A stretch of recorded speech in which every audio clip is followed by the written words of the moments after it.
President Trump wading into the escalating redistricting battle between red and blue states. He's floating a new plan that could dramatically change the country's congressional maps. Hello, everyone. I'm Sandra Smith in for Harris, and this is the Faulkner Focus. So Trump revealed yesterday that he ordered his administration to work on a, quote, new and highly accurate census based on modern-day facts and figures. He added, quote, people who are in our country illegally will not be counted in the census. Vice President J.D. Vance called out the census. California has way more House seats than it should because they have such a high population of illegal aliens. So they get rewarded for welcoming illegal aliens into their state, giving them federal benefits, actually asking the taxpayers of states like Ohio to subsidize them. And then those same taxpayers in Ohio and Indiana and elsewhere, they have fewer congressional representatives because of what California has allowed to happen. That's ridiculously unfair. In the Texas redistricting battle, those runaway state Democrats face a ticking clock as the consequences for their protest against Republican remapping efforts. Those lawmakers have until 1 p.m. Central Time to return to the Texas State House. If they do not return, Texas Attorney General Ken Paxton says he will remove them from office. He and the Texas House Speaker have also plans to enforce arrest warrants for them. Texas Senator John Cornyn says the FBI has agreed to track down those rogue Democrats.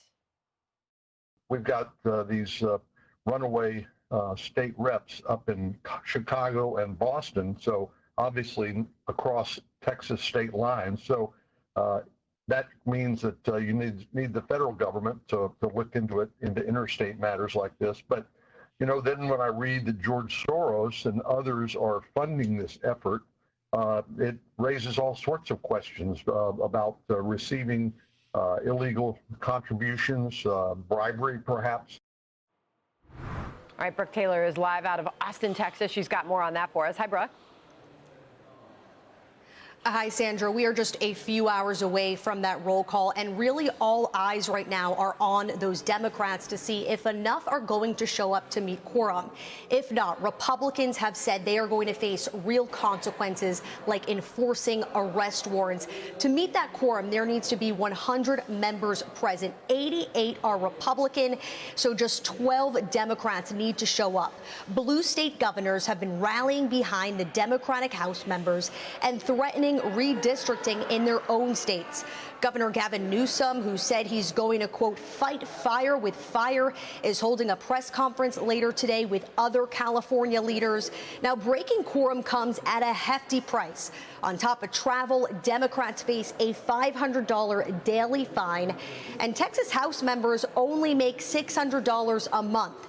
Democrats are asking for donations to cover the bills.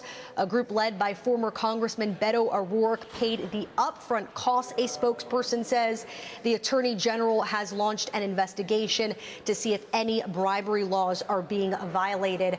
Meanwhile, Democrats I spoke to who are still in Illinois say they don't plan on being here. They're going to stick it out until the end of the two-week special session. But Texas Governor Greg Abbott says it really doesn't matter because he's just going to keep calling for special session after special session, which he's allowed to do, Sandra.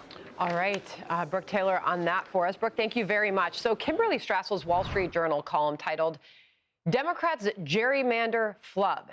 An excerpt of that reads, here's a bit of math.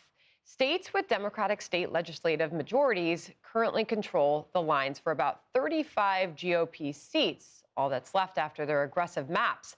By contrast, Republican state legislative majorities control the lines for 55 Democrat seats. The difference is the GOP advantage in the war Democrats have escalated. Whoops. Republican Congressman Andy Biggs joins us now, of Arizona, member of the House Judiciary and Oversight Committees. He's also a candidate for governor of Arizona. Congressman, great to have you on the program today. So respond to that. And also, I don't know, are these Democrats going to show?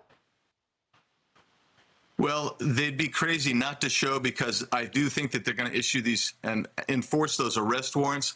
So that's going to be tough for them to get out of that ultimately, Sandra. But Kimberly's right. So here's the way to think of it. California can't basically do any more than it already has. Illinois can't do more than it already has.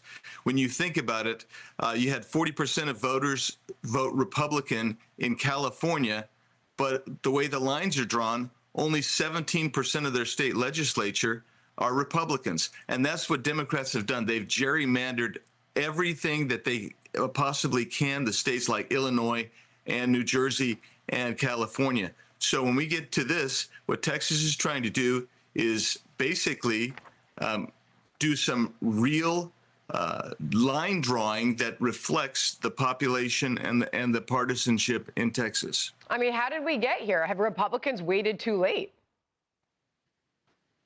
Well, we got there because the last census kind of hosed us. I mean, let's not forget that Arizona was told we were going to get 2 seats, and we didn't get any. California should have lost probably 7 or 8 seats, and they didn't lose any. But we got here because we've tried to fix this, but they allow illegal aliens to be in the reapportionment enumeration. And that means that you're including people who cannot vote, who have no entitlement to representation in the U.S. Congress or even in state government to be part of this. So, yeah, this should have been taken care of many years ago. All right, so President Trump is at the center of this fight, as you well know.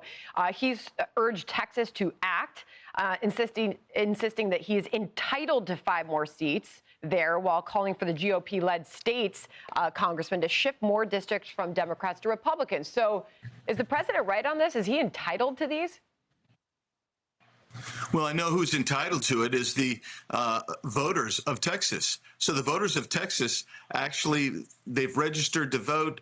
They have an enumeration, and there was gerrymandered away, so the Republicans lost seats effectively. So when that happens, of course, President Trump loses seats. The Electoral College is different in how it turns out in his votes. So yes, all of this matters, but the most important things to understand is that the voters themselves have been hosed by these redistrictings. All right, Congressman, appreciate you joining us on all of this. I should note that 1 o'clock Central Time, 2 o'clock Eastern Time, we'll be watching for that deadline on America Reports this afternoon. Congressman, thank you. Hey everyone, I'm Emily Campagno. Catch me and my co-hosts Harris Faulkner and Kaylee McEnany on Outnumbered every weekday at 12 p.m. Eastern, or set your DVR. Also, don't forget to subscribe to the Fox News YouTube page for daily highlights.